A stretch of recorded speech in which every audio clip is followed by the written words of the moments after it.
Hello दोस्तों, जय माता दी। मेरा और मेरे यस म्यूजिकल ग्रुप में आप सभी का बहुत बहुत स्वागत है। तो एक बहुत ही प्यारा गीत लाई हूँ, जैसा होगा आप लोग कमेंट में ज़रूर बताइएगा। देखा सखी राम लौट आए बन से, देखा सखी राम लौट आए बन से, लौट आए बन से, लौट आए बन से, देखा सखी राम लौट आए बन से। जब श्री राम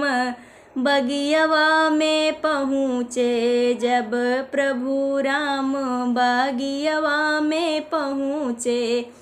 बगिया में पहुँचे, बगियवा में पहुँचे, सूखल पेड़वा लदर गईले फल से, सूखल पेड़वा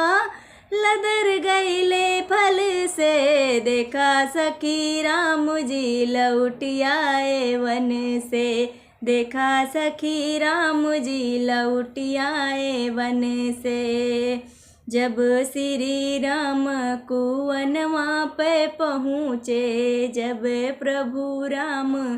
कुवनवा पे पहुँचे, कुवना पे पहुँचे हो, कुवना पे पहुँचे, अरे सूखल कुवनवा भर गईले जल से,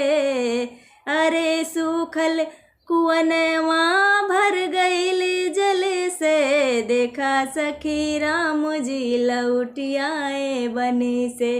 देखा सखी राम जी लौट आए बन से। जब श्री राम दुअरवा पे पहुँचे, जब प्रभु राम दुअरवा पे पहुँचे, दुअरा पे पहुँचे, दुअरवा पे पहुँचे, अरे दूधवा चुअन लागी गैया के थन से, अरे दूधवा चुअन लागी गैया के थन से, देखा सखी राम जी लौट आए बन से, देखा सखी राम जी लौट आए बन से। जब श्री राम जी अंगनवा में पहुँचे, जब प्रभु राम जी अंगनवा में पहुँचे, अंगना में पहुँचे हो, अंगना में पहुँचे, अरे मगन भई मैया लिपट के ललन से, अरे मगन